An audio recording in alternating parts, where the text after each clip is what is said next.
त्यामध्ये दोन प्रकार आहेत. म्हणजे जे नोकरीनिमित्त गेले, कामानिमित्त त्या ठिकाणी राहतात, एक विषय त्यांचा आहे. आणि दुसरे फिरायला गेलेले आहेत, टुरिस्ट म्हणून गेलेले आहेत, असाचा एक वेगळा विषय आहे. त्यामुळे जे टुरिस्ट आहेत त्यांना मात्र राहण्याची वगैरे, कारण त्याचं काही अनेक लोकांचं 27पर्यंत मुदत संपली, 28पर्यंत संपली, 1 तारखेपर्यंत संपलेली आहे त्यांच्या हॉटेलची, कारण त्याचं पॅकेज आहे. आणि म्हणून टुरिस्ट कंपनीच्या माध्यमातून ते गेलेले आहेत. आणि आता हॉटेलवाले त्यांना खाली करा म्हणत आहेत. आणि म्हणून त्यांच्या सगळ्यांची जवळपास म्हणजे जवळ आपण सकाळपासून मी 200-250 जे टुरिस्ट आहेत त्यांच्याशी संपर्क साधलेला आहे, त्यांच्याशी बोललेलो आहे, व्हिडिओ कॉन्फरन्सवर त्यांच्याशी चर्चा केलेली आहे सगळ्या लोकांची. त्यांना थोडा आधारही दिलेला आहे, आपण काळजी करू नका, कोणी काळजी करण्याची गरज नाही. 2 दिवसामध्ये 3 दिवसामध्ये वातावरण मला वाटतं निवळेल अशी परिस्थिती दिसते. ते निवळलं की लगेच त्यांना आणण्याची व्यवस्था केंद्र शासनाच्या माध्यमातून आपण करणार आहोत. माननीय मुख्यमंत्री महोदयसुद्धा या बाबतीमध्ये सगळ्यांशी संपर्क करत आहेत. माझा त्यांचा संपर्क सुरू आहे. केंद्र सरकारच्या वतीनेसुद्धा काही सूचना देण्यात आलेल्या आहेत. आणि म्हणून निश्चित काळजी सगळ्यात करण्यासारखं आहेत. घरचे लोक काळजी करतील, त्यांनाही तिकडे काळजी आहे. पण कुणी बाहेर निघू नये शक्यतोवर. हॉटेलचा काय प्रॉब्लेम असेल त्या संदर्भामध्ये आम्हाला कळवा, आम्ही त्या संदर्भामध्ये काय सोल्युशन काढायचं ते काढू, इथल्या ॲम्बॅसीशी बोलू. पण मला असं वाटतं की 2-3 दिवसामध्ये त्या ठिकाणी आपल्याला आणण्याची आम्ही त्या ठिकाणी व्यवस्था करू. सगळे प्रयत्न केंद्र शासन या ठिकाणी करत आहे. हो, अनेक नागरिकांचं असं म्हणणं आहे की हॉटेलवाले जे आहेत ते त्यांना आता हॉटेलमधून बाहेर पडण्याचं सांगतायत.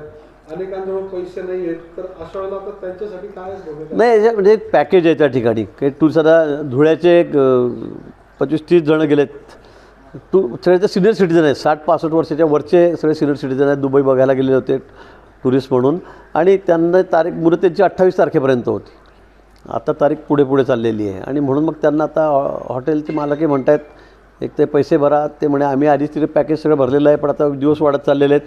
मी त्यांना सांगितलं आपण काळजी करू नका, हॉटेलवाल्यांशी आम्ही त्या ठिकाणी बोलू, ॲम्बॅसीशी आम्ही त्या ठिकाणी बोलून त्यांनाही सूचना त्या ठिकाणी देऊ.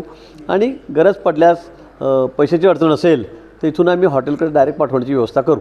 हेल्पलाईन वगैरे सुरू या संदर्भामध्ये आपत्ती व्यवस्थापन खातं आमचं आहे, माझ्याकडे ती खात्याची जबाबदारी आहे. आणि त्यामुळे मुख्यमंत्री मोदयांशी मी कालपासून आम्ही संपर्कात आहोत. गेल्या 2-3 दिवसापासून आम्ही तसे संपर्क विधानसभेतच होतो, पण कालही आणि आजही सुट्टी असली तरी आम्ही संपर्कामध्ये त्या ठिकाणी आहोत. हेल्पलाईन या बाबतीमध्ये आजच आम्ही जाहीर करतो आहोत. त्या संदर्भाचा जो नंबर आहे तो आम्ही आपल्याला या ठिकाणी देऊ. पण वैयक्तिकसुद्धा मी सगळ्यांना नंबर दिलेले आहेत, तसे आम्ही नंबर दिले आहेत. पण हेल्पलाईनच्या माध्यमातून आपल्याला काय अडचणी आहेत काय नाही आहे आपण त्यांच्याशी संपर्कासुद्धा बोललात तर तेही सोयीचं होईल. पण आपल्याला कुठेही अडचण येणार नाही अशी व्यवस्था राज्य शासनाच्या वतीने आम्ही या ठिकाणी करू. माननीय शिंदेसाहेबही आत्ताच काही लोकांशी बोललेलं आपण ज्या ठिकाणी दाखवलं, मी टी व्हीत आपण तुमच्या समोरच बघितलेलं आहे. माननीय मुख्यमंत्री महोदय तर पूर्ण वेळ त्या संदर्भामध्ये संपर्कात आहेत.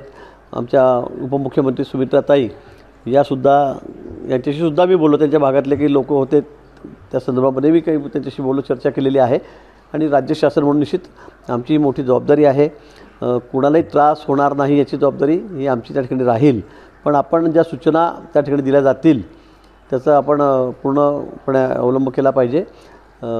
कुठेही बाहेर फिरू नका, मी अजूनही सांगेल. त्या ठिकाणी आपल्याला 1 2 ते 3 दिवसामध्ये, म्हणजे अजून मी निश्चित सांगणार नाही, पण मला वाटतं अशी परिस्थिती येईल की त्यामुळे आपल्याला लवकर परत येता येईल. त्यामुळे काळजी कुटुंबियांनी, ठीक आहे, पुन्हा सांगेल की काळजी तर आहेच, पण फार काळजी करू नका. आम्ही या ठिकाणी सगळ्यांच्या संपर्कात आहोत. दुबईच्या विशेष करून त्या ॲम्बॅसीच्या संपर्कामध्ये आम्ही या ठिकाणून आहोत. पण देशामध्ये केंद्र सरकारसुद्धा, परराष्ट्रमंत्री असतील, त्यांचे सगळे अधिकारी असतील, हे सर्व जे आमचे टुरिस्ट आहेत, तिथे राहणारे लोक आहेत, भारतवासी आहेत, सगळे त्यांची काळजी घेतात. एबीपी माझा, उघडा डोळे बघा नीट.